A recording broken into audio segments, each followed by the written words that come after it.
Welcome, sentient beings from all known universes and beyond. It's time to activate your cranial downlinks and prepare to receive a raft of discussion on a cosmic ocean of science fiction and fantasy topics, interviews with local area genre devotees, and insightful prognostication by our soothsayers of science fiction, our forecasters of fantasy, and any other beings that happen to get caught in our gravity well. This is the Galactic Driftwood Podcast.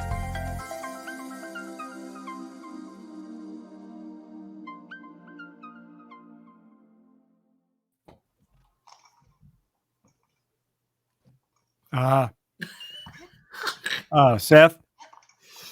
Seth. Oh. Weren't you going to do the open? We started. Okay. Hi, and welcome to Galactic Driftwood. I'm Seth, and I wasn't doing that.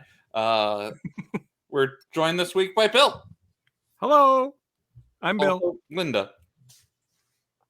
And Chris. Hello. And this is the podcast. I like Zelda. Let's talk about Zelda. What were you doing there? I think he was playing Zelda. Seth must have been playing Zelda, Tears of the Prophets. Oh my God, Bill. It's Legend of Zelda, Tears of the Kingdom. Oh. All right. It's Tears. Okay. I think I got it. It's only one of the biggest and fastest selling games of all time. Seth, I'm going to need you to really sell this to me because I don't get it yet. I don't. I get that it's supposed to be a better game, but is it more of the same? What is going on? Watch the trailer. Yeah, we should watch the trailer. Maybe we should watch the trailer. And then Seth can describe it, all the excitement that we just witnessed. Here we go. Roll that beautiful bean footage.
Zelda,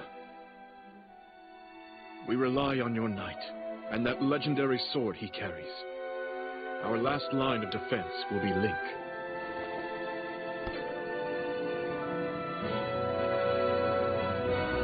Link.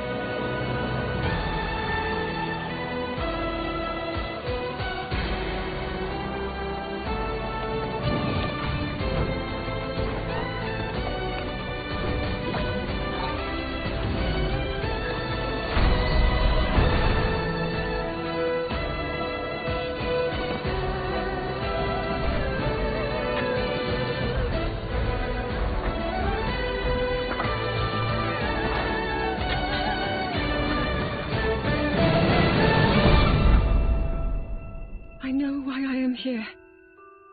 It's something only I can do.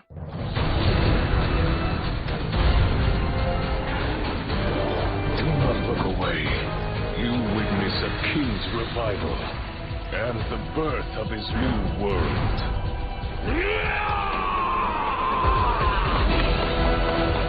Okay, let's go!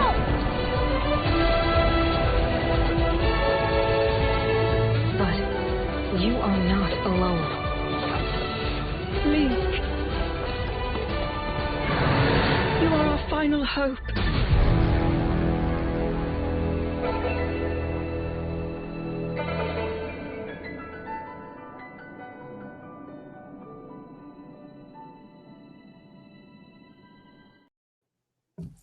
Zelda, Wow. you are our only hope. So I've been playing this game for about 2 weeks now. And seeing that trailer actually makes me more excited still. I'm guessing there's still stuff in the trailer you haven't even gotten to yet. But Dude. Seth and I were talking on our private chat here, and he mentions a lot of things that aren't even in the trailer that are in there that you've come across. So that's actually kind of exciting too. But what's some of the big? So I've played Breath of the Wild, the first one, but I haven't put a ton of hours into it. And it's either it's a game for you or it's not, but it's a big immersive world. If you want to get immersed into Zelda, it's one of the best games probably ever that's accomplished that. So what's different from this one? Is it more of the same? What did they change? Is it the same world? Is it a new world? I already kind of know this, but for our audience, like why should they consider this one? All right, well, a little bit of backstory, Yeah. just to refresh people on Breath of the Wild. In that first game, you as Link wake up. You wake up basically 100 years after Calamity Ganon happens. The kingdom's pretty much in ruins, and you as Link have to go around and do the things, awaken the 4 ancient machines that can defeat Calamity Ganon and rescue Princess Zelda. And they just let you loose in Hyrule with absolutely a little bit of guidance on where to go next and what to do, but it's a very organic experience where they let the game teach you the mechanics as opposed to giving you a tutorial. And Hyrule in Breath of the Wild is enormous. I have put 2 200-hour playthroughs into Breath of the Wild because just exploring is fun. Breath of the Wild takes that and kind of turns it to 11. So in the opening minutes, there is Link and Zelda are underneath the castle investigating a mystery and come across the sealed Ganon. And none of this is, it's all in the first 5 minutes. There's no spoilers here. And I can't remember how. You'll have to play the game to see. But Ganon gets unsealed. Freaking just destroys Link's whole arm. Just arm, Master Sword, breaks the Master Sword, and takes Link's arm. And then you wake up, you don't know where, with a brand new arm. You got a literal hand-me-down, but it's cool because it's a magic. No pun intended. No pun absolutely intended. The game did not have the courage to make that pun, but I do. But what happened in between, like when you get knocked out and when you wake up, is through whatever happened. I don't know yet, because this game is freaking huge. Islands basically descended from the sky and are crashing into the surface. There's still a bunch floating over all of Hyrule. Linda showed that map. Yeah, pull that map up again. So this Tears of the Kingdom is in the same world, but now we have all these floating islands, and the ground's changed a little bit due to the crashing of the islands and stuff, right? It's the same world, same topography, most stuff is going to be like where you more or less remember it. And the things that are not are part of the changed surface of the landscape from the upheaval. So there are sky islands that are floating above the entirety of this map. Some of them enormous. And if that's not enough, there is also now an underground cavern that you can access that is also as big as the whole overworld. They 2.5 times size the game world.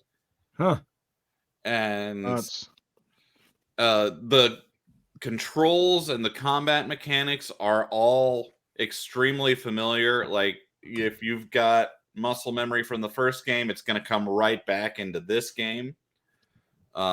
They've changed up the powers they give you, which is good and bad in some ways. Like, I miss having infinite bombs. I love the ascend ability that they've given you, which just basically lets you go, is there a ceiling above me? I want to be on top of that. And you just phase through the ceiling and go to the top of wherever you're at. Now, you mentioned that new ability, Ascend. I'm looking here, and it looks like there's 4 key new abilities. Do you get them all at the beginning, or are you still going to be unlocking them as you go? Just like in Breath of the Wild, they give you your 4 key abilities at the very beginning, as opposed to making you unlock them through dungeons. Okay. So we have Ascend, we have Fuse. What's Fuse? Fuse lets you join 2 items.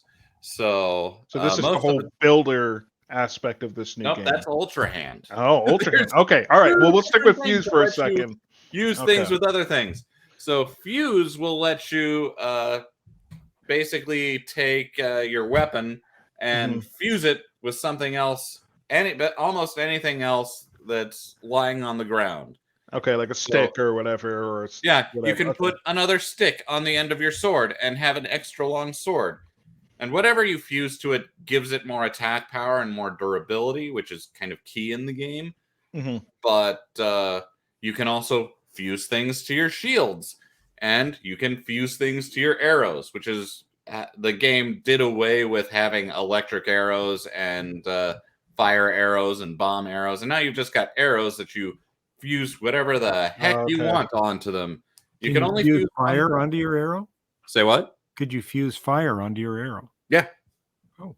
Yeah, they do this through fruits that you find, fire fruits, volt fruits, those sorts of things. So you fuse a fire fruit onto your arrow, boom, fire arrow. You fuse a bomb flower onto your arrow, boom, fire or bomb arrow.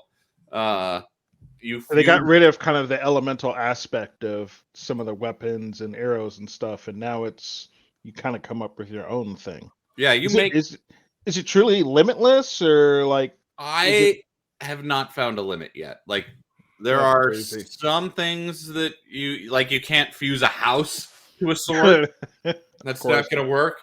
But if it's an object, it's fair game. Yeah, you do it the other way around and fuse the sword to the house. It's the same thing, Bill. There is no other way around. And I mean, if that sounded too normal, there's also these things called Zonai devices. Like they're relics of the ancient civilization in this game, which is completely different from the ancient civilization that you were taking stuff from in the last game.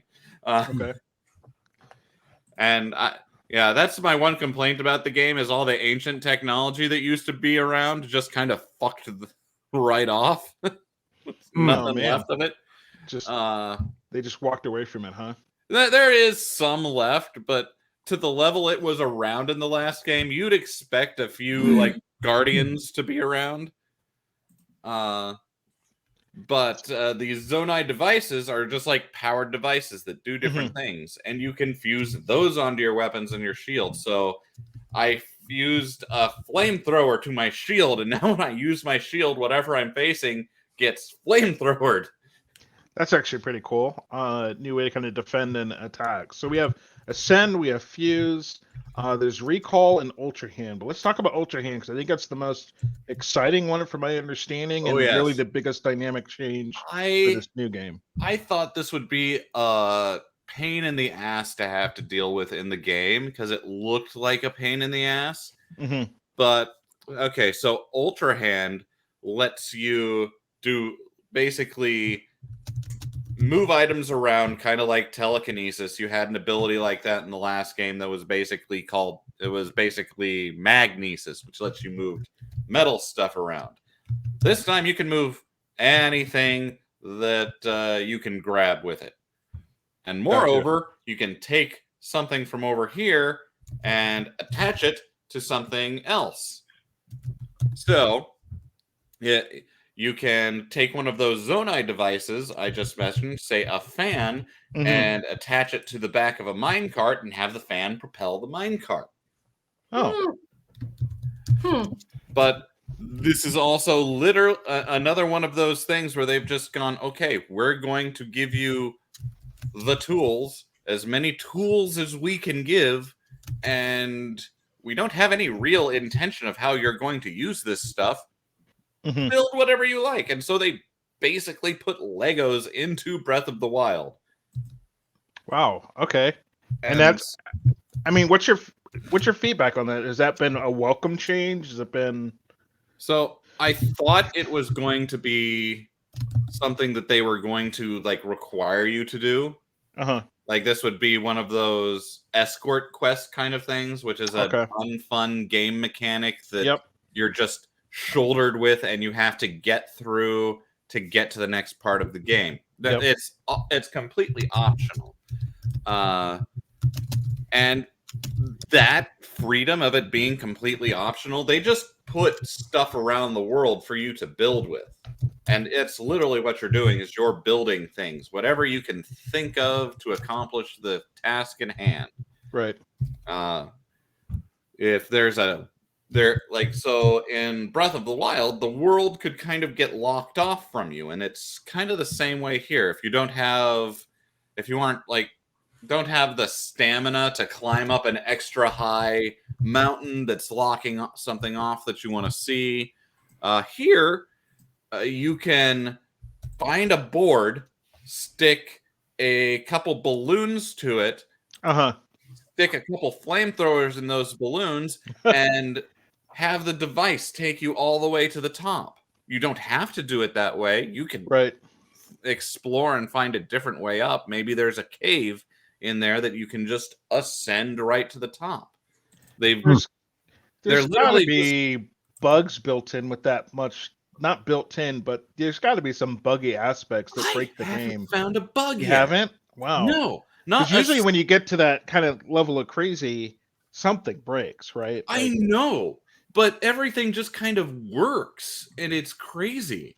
Like there's a lot of they obviously knew how people would use things, right? And somehow they've I don't know, stuff just works in the game, even though you can be infinitely creative with it.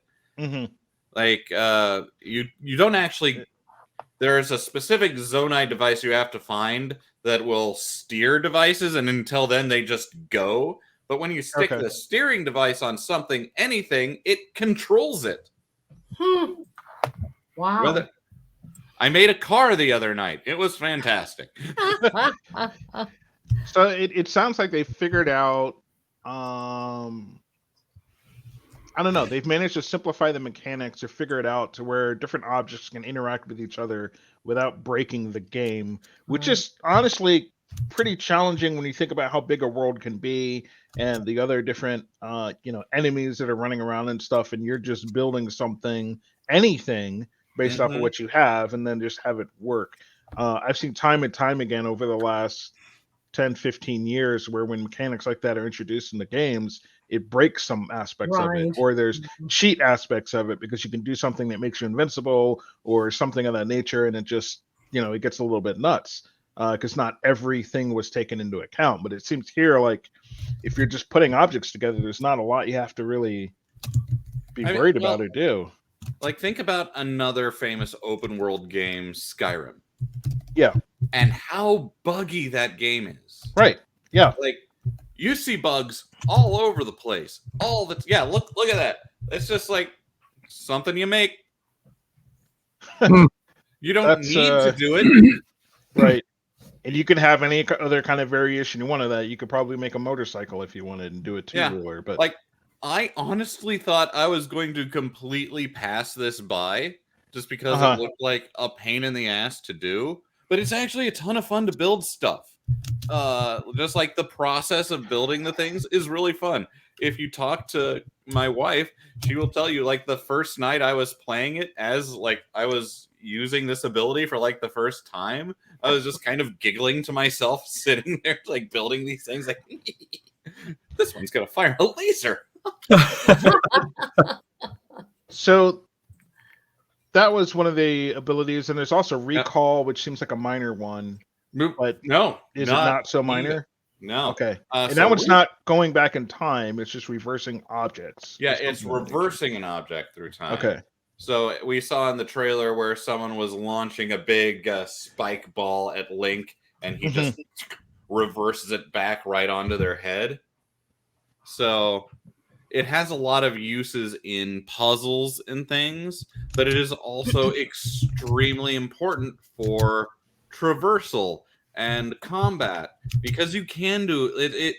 It's like, it seems like a very simple ability, just like some of the others maybe, but it's very important for world traversal, for combat, for a lot of different stuff. Because, like, and this is something they don't tell you. Like, they don't tell you anything about how to get around this world, so it's so fun when you figure something out. This is a minor spoiler because you won't be able to figure it out on your own.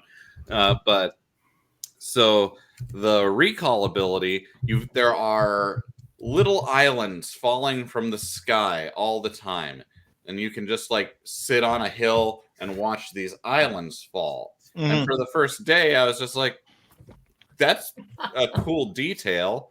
And it's like making part of the landscape, but there were all these islands up in the sky, and I was now stuck on the ground, and I'm like, how do I freaking get to these islands? Because I want to do some exploring, because that's the game. And then I was just like out on the field, and I activated my recall ability, and one of these fallen stones was nearby, and it showed the path back up. So you just like hop on this little rock that fell to the ground, recall it, and it takes you right up to the sky islands. So how natural is that when you're playing the game? Like, is it, when you use the recall, do you select which objects are around you, or there's some highlight when you're looking at them? How does it work? You get a cursor that you basically target the item you want to recall.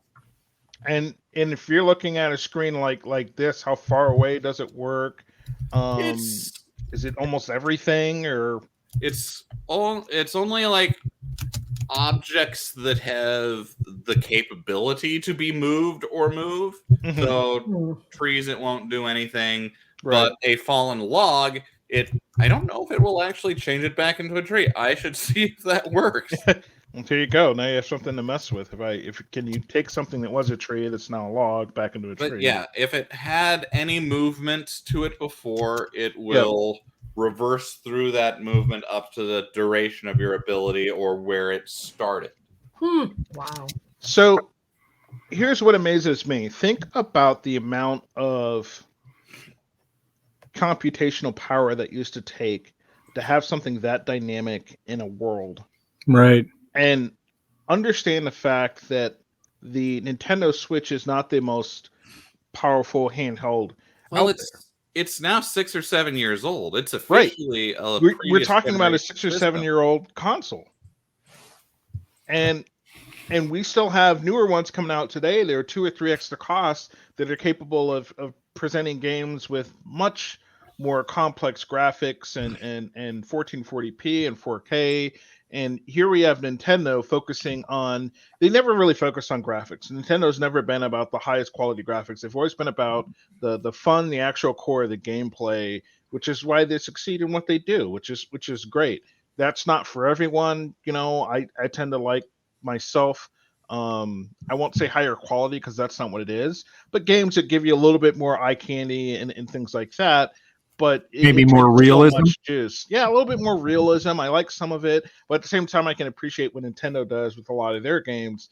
But it's Sure. kind of amazing to me that they've built this world that seems to work to run so well on hardware that's 6 or 7 years old, and then it makes me question, what are these other developers doing? If I've got like a $2,000 or $3,000 gaming rig, and I'm playing games that can't even do half of what um, Tears of the Kingdom are doing in terms of all this flexibility and things like that. It just speaks volumes into how much effort Nintendo's kind of put into actual gameplay and mechanics and things like that. So it's a little bit nuts to me when I think about all of that fitting into a game that runs on a handheld that's this big. Yeah. When was the last time you played a game that never, ever, ever encountered an error and had to be like shut down and restarted? Boy, actually, what's funny is it's been a few years since I've had almost that experience. All the recent ones I've purchased. So let's say Final Fantasy VII's remake, and I grabbed that one on the PC. Was riddled with issues, and not even just crashes, just weird graphical glitches. It was just a bad port. Another one for the Xbox One S would freeze from time to time. Fairly new game. Graphics were pretty intensive though. It was like a 4K game. Yeah, I mean, I feel like for the money that's spent on the console and the game, I'm getting a subpar experience in most cases. Where I don't tend to see that is frankly the Nintendo Switch and the games on that. Yeah. Yeah. So this is actually, I don't know if it's the first $70 game, but it was kind of big news when Nintendo announced the Tears of the Kingdom. Did it come out at the would be a $69.99 price $70? Yeah. point? Yeah. And that's what I've been paying for some of these other A+ games, and I get it. And it feels like I would have been okay if I paid $39.99 or $49.99.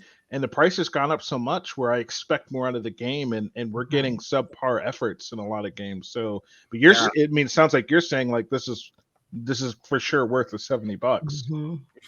There's more than enough gameplay to justify, because like I said, there's like all of Hyrule that has completely new stuff. For the ground level is still is interesting to explore, because while you're familiar with it from if you played the last game, Yeah. and stuff will be in the same place, there's so much stuff has changed, so much new stuff, that just the ground level has kept me playing for 2 weeks, and I've barely scratched the surface of it.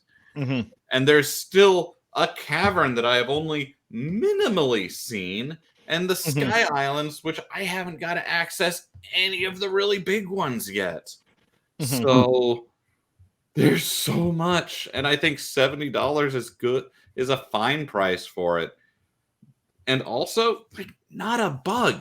Like there have been some minor graphical glitches, just like small things, nothing as big as like walking into a room and seeing a character just standing there like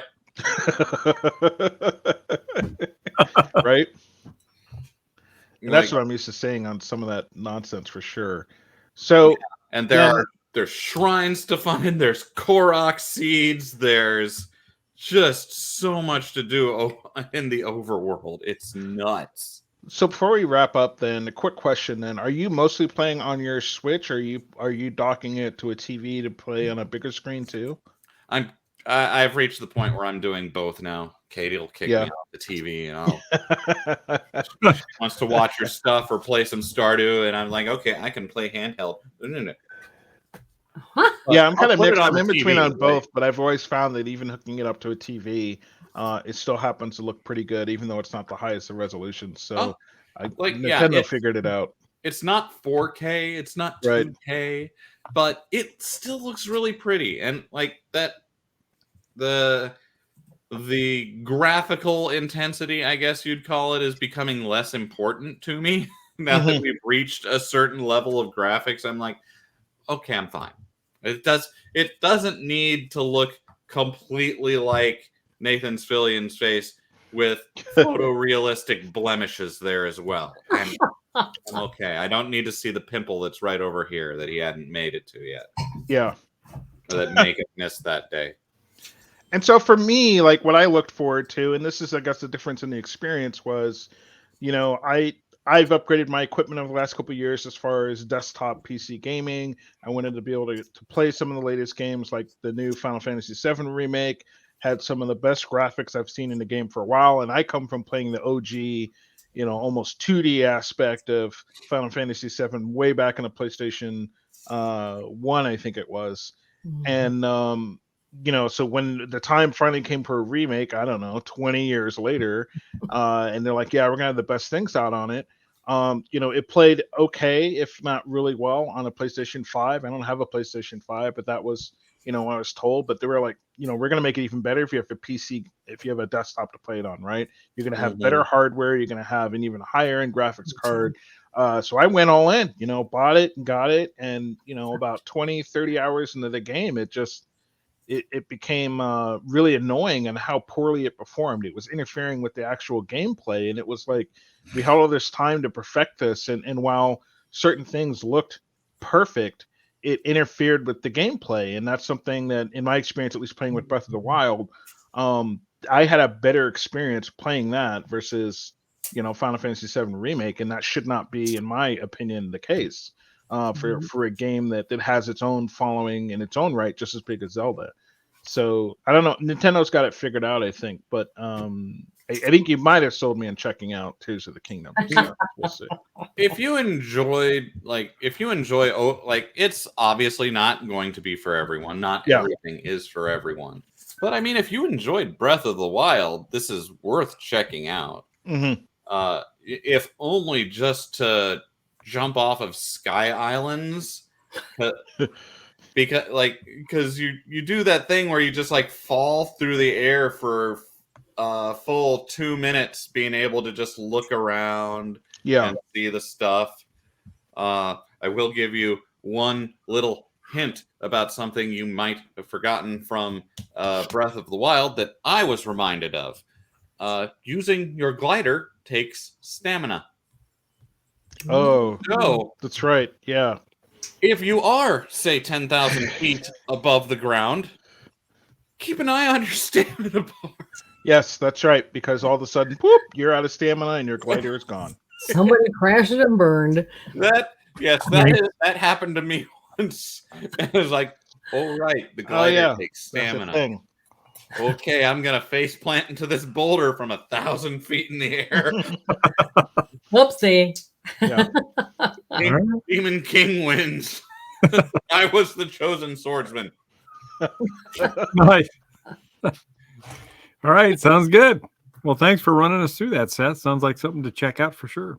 It's so much fun. You can go ahead and close out the episode. If you're playing that game or any other ones in the Switch, let us know in the comments down below what you thought of it. Sounds good. Thank you all for watching. Tune in next time. We're going to be talking about the restart of the Foundation series and a new movie coming out, The Creator. Should be an exciting show. So we will see you all next time. Till then, take care. Bye-bye, everybody. Later.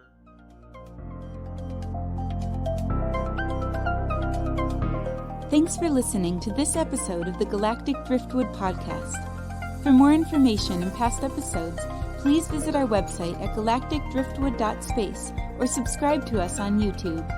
And now, please deactivate your cranial downlinks, collect your towels, and be sure to watch your step as you exit our gravity well.